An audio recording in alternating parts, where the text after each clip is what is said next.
2157 में मानवता ने शिक्षा के महान सिद्धांत को विकसित किया है और युद्धों, भूखमरी और आतंकवाद से मुक्ति पाई है। पृथ्वी की प्रकृति ठीक हो गई है, चिकित्सा इतनी उन्नत हो गई है कि लोगों को किसी भी बीमारी से बचाया जा सकता है, और अंतरिक्ष यात्रा एक आदर्श बन गई है।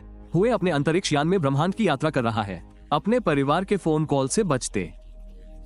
अचानक एक क्षुद्रग्रह जहाज से टकराता है और उसे गंभीर रूप से क्षतिग्रस्त कर देता है, जिसके कारण मैक्स आपातकालीन लैंडिंग की योजना बनाता है। दुर्भाग्य से निकटतम ग्रह पर दुर्घटनाओं के कारण जहाज को चलाना असंभव हो गया है। मैक्स विस्फोट होने से पहले बाहर निकलने में कामयाब हो जाता है, जिसका अर्थ है कि वो अब इस अजीब भूमि पर फंस गया है। वो क्षेत्र की खोज शुरू करता है और एक अलाव के संकेत देखता है। फिर पास में छिपे एक प्राणी को देखता है। मैक्स उससे संवाद करने की कोशिश करता है, लेकिन प्राणी भाग जाता है। जब अचानक जेफ नाम का एक सैनिक उन्हें ढूंढ लेता है और मैक्स पर अपनी बंदूक तान देता है। कुछ ऐसा कहता है जिसे वो समझ नहीं पाता। मैक्स अपनी बेल्ट से एक छोटा सा ट्रांसलेशन डिवाइस निकालता है और उसे अपने कान में लगाता है, जिससे सिपाही बेल्ट पर गोली चला देता है, जिससे मैक्स अपना आपा खो देता है और फिर उसे गिरफ्तार करके नजदीकी कस्बे में ले जाता है। मैक्स हैरान होकर देखता है कि कैसे वो कस्बा धरती का एक भयावह रूप जैसा दिखता है, जैसा उसने इतिहास की किताबों में देखा है। उसे एक प्रयोगशाला में भेजा जाता है, जहां कुछ वैज्ञानिक उसके विचारों को समझने के लिए उसके सिर पर एक हेलमेट पहनाते हैं और उससे पूछताछ करते हैं। हालांकि वे अब भी यह नहीं मानते कि वो कोई एलियन है, और ये तय होता है कि उसे राजधानी के एक मानसिक अस्पताल में स्थानांतरित किया जाएगा, जहां एक सिपाही उसका अनुरक्षक होगा। उसी समय इलाके का हर व्यक्ति उत्साह से देश का गान गाने लगता है और सरकार के प्रति वफादारी का वादा करता है। हालांकि जेफ को दौरा पड़ने से बेहोशी छा जाती है और अधिकारी उसे ले जाते हैं। शहर जाते समय मैक्स शहर की भयावह स्थिति और हर 2 मील पर कुछ विशाल मीनारें देखता है। गाय बताता है कि ये दुश्मनों से सुरक्षा के लिए है।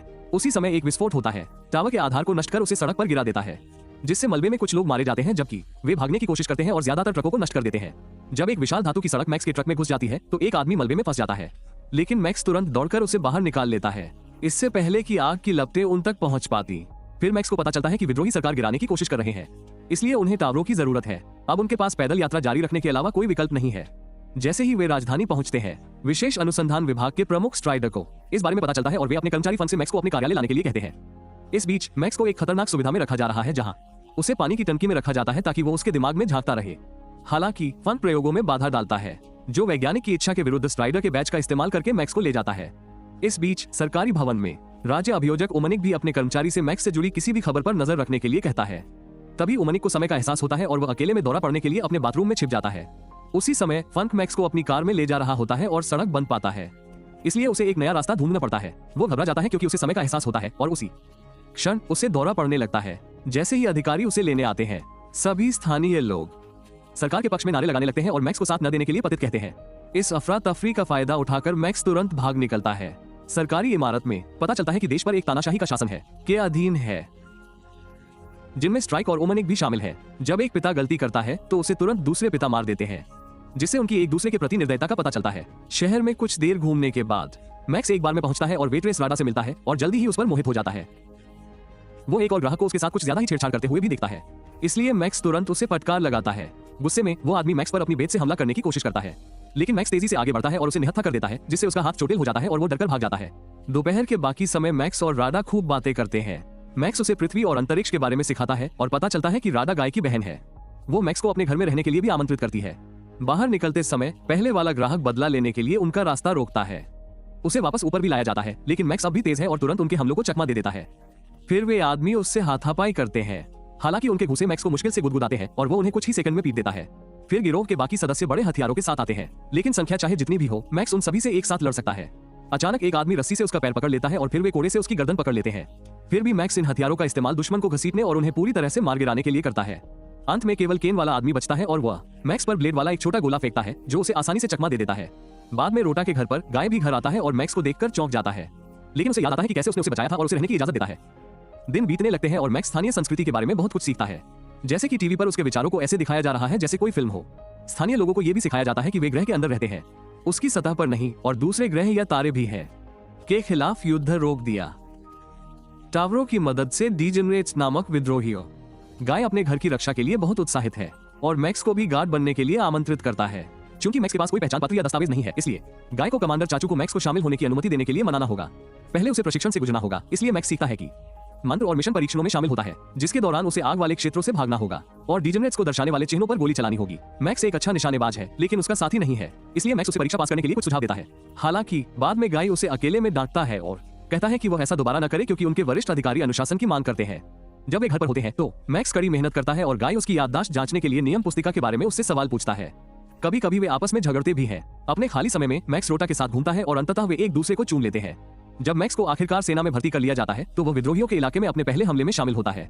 सैनिक बेहद क्रूरता से इमारतों में घुस जाते हैं, रास्ते में बम फेंकते हैं और लोगों को लात घूंसे मारते हैं। मैक्स ये जानकर हैरान रह जाता है कि तथाकथित विद्रोही बस डरे हुए आम इंसान है और तुरंत अपनी बंदूक गिरा देता है।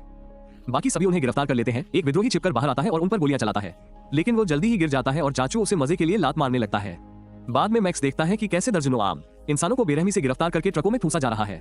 चाचू उससे पूछता है कि उसने अपनी बंदूक क्यों गिरा दी और मैक्स समझाता है, बल्कि जंगली जानवरों को देखेगा, सिर्फ गरीब नागरिकों को नहीं। चाचू विद्रोहियों का अपमान करना शुरू कर देता है और उन्हें कचरा कहता है, लेकिन ये स्वीकार करता है कि उन्हें भी बाकी सभी की तरह दर्द महसूस होता है। हालांकि मैक्स बताता है कि उसे बिल्कुल भी दर्द महसूस नहीं होता। बाद में फादर विद्रोहियों का न्याय करते हैं और उन पर बहुत गर्म और चमकदार रोशनी डालते हैं। कुछ कैदी विद्रोहियों की किसी भी गतिविधि से इनकार करते हैं, जबकि अन्य फादर का अपमान करते हैं क्योंकि वे उन सभी लोगों की ओर इशारा करते हैं जिन्हें उन्होंने मार डाला है। उनके रवैये के आधार पर कुछ कैदियों को दैनिक कार्य करने के लिए भेज दिया जाता है और अन्य को मार दिया जाता है। एक विद्रोही उन्हें वह यांत्रिक हाथ दिखाता है जो उसे गार्ड के कट जाने के बाद प्राप्त करना था, और फादर उसे एक ऐसे सूट के अंदर डालकर दंडित करते हैं जो उसकी त्वचा को जलाने वाली गैस से भरा होता है। मैक्स को अपनी घृणा छिपाते हुए ये सब देखना पड़ता है। बाद में वो गाय को ये बताने की कोशिश करता है कि यह सब कितना गलत है, लेकिन गाय वापस बहस करता है और अपनी सरकार के तरीकों का बचाव करता है। मैक्स के इतने सार्वजनिक होने के कारण फन को अंततः उसका पता चल जाता है। बाद में शाम को गाय और मैक्स को चाचू के कार्यालय में बुलाया जाता है, इसलिए जब तक फन उनके स्थान पर पहुंचता है वे पहले ही जा चुके होते हैं। पहले जो हुआ उसके बाद चाचू मैक्स से अपनी वफादारी साबित करवाना चाहता है, इसलिए वो उसे जंगल में ले जाता है और उसे 2 विद्रोहियों को मौत की सजा सुनाने के लिए कहता है। मैक्स विद्रोहियों को ये दिखावा करते हुए ले जाता है कि वो उन्हें गोली मार देगा, लेकिन वो उन्हें जाने देता है। फिर वो चाचू से भिड़ जाता है और घोषणा करता है कि वो नौकरी छोड़ रहा है। गुस्से में चाचू मैक्स पर गोलियां चलाता है और लोगों से दया की भीख मांगता है। इसके बाद चाचू मैक्स के शव को जंगल में छोड़कर लड़के को वापस राजधानी ले जाता है। इस बीच पिता विद्रोहियों के हमलों को पूरी तरह से खत्म करने के बारे में चर्चा कर रहे हैं। हालांकि ओमनिक बताता है कि यह उनके सभी रक्षकों को एक विशाल सेना में इकट्ठा करने का एक अच्छा मौका होगा, जिसका अर्थ है कि वो और युद्ध चाहता है। बाकी लोग पूर्ण आक्रमण के विचार को पसंद करते हैं, लेकिन उन्हें जनता को फिर से युद्ध शुरू करने के विचार को स्वीकार कराने का कोई तरीका ढूंढना होगा, शायद नकली हत्या के प्रयास की योजना बनाकर। शाम को जंगल में विद्रोही मैक्स को ढूंढते हैं और ये देखकर चौंक जाते हैं कि वो अभी भी जीवित है, क्योंकि उसका शरीर बहुत जल्दी ठीक हो जाता है। मैक्स पृथ्वी की स्वास्थ्य तकनीक के बारे में बताता है और बताता है कि उसके लोग घातक घाव का मतलब नहीं जानते, उसे केवल सिर पर सीधे गोली मारकर ही रोका जा सकता है। बदले में विद्रोही समझाते हैं कि पिता तानाशाह हैं जिन्होंने बलपूर्वक सत्ता हासिल की है और टावर रक्षा के लिए नहीं है। वे दरअसल लोगों का दिमाग बदलने के लिए तरंगे भेजते हैं, इसीलिए वे दिन में 2 बार एक ही समय पर देशभक्ति के उन्माद से गुजरते हैं। कुछ लोग इन तरंगों से प्रतिरक्षित होते हैं और उन्हें दौरे पड़ते हैं, लेकिन सरकार के प्रचार ने उन्हें पतित घोषित कर दिया है ताकि वे उनका शिकार कर सके। उस समय टावर अपनी तरंगे भेजते हैं, इसलिए विद्रोही दौरे के दौरान घुटन से बचने के लिए अपने मुंह में एक छड़ी डाल लेते हैं। शहर में ओमनिक अकेले में भी यही करता है। अपने पृथ्वीवासी शरीर की बदौलत मैक्स को बिल्कुल भी दर्द नहीं होता, इसलिए वो विद्रोहियों की मदद करता है। बाद में मैक्स और विद्रोही टावर के इलाके में घुसने के लिए एक बाड़ काट देते हैं। तभी विद्रोही सैनिकों पर गोलियां चलाते हैं और अलार्म बज उठता है। मैक्स बिना किसी डर के आती हुई गोलियों से बेखबर होकर पूरे इलाके में दौड़ता है और अपने नंगे हाथों से उसके रास्ते में आने वाले किसी भी सैनिक को मार गिराता है। कुछ विद्रोही मारे जाते हैं और बाकी दीवारों के पीछे छिपकर दुश्मन पर अंत तक गोलियां चलाते रहते हैं। मैक्स टावर के नीचे पहुंचने में कामयाब हो जाता है और बाहर भागने से पहले ढेर सारे बम लगा देता है। वह हर विद्रोही के हुक में रस्सी डालकर उसे बाहर खींच लेता है, चाहे वे जिंदा हो या नहीं। मैक्स की ताकत की बदौलत टावर के विस्फोट से गिर जाने से ठीक पहले जंगल में भागने में कामयाब हो जाता है। बदकिस्मती से एक और विद्रोही अपनी चोटों से मर जाता है, जिससे मैक्स और एक आदमी ही बच पाते हैं। कुछ देर बाद मैक्स चुपके से शहर में वापस आ जाता है और राडा से मिलता है। इस बात से अनजान की एक पड़ोसी उसे देख लेता है और अधिकारियों को बुला लेता है। जब गाय घर आता है तो बहस शुरू हो जाती है और गाय मैक्स को बाहर निकालने की कोशिश करता है। उसी समय अधिकारी आ जाते हैं, इसलिए मैक्स भाई बहनों को खतरे से बचाने के लिए तुरंत बाहर भागता है और बाहर इंतजार कर रहे सैनिकों की पिटाई शुरू कर देता है।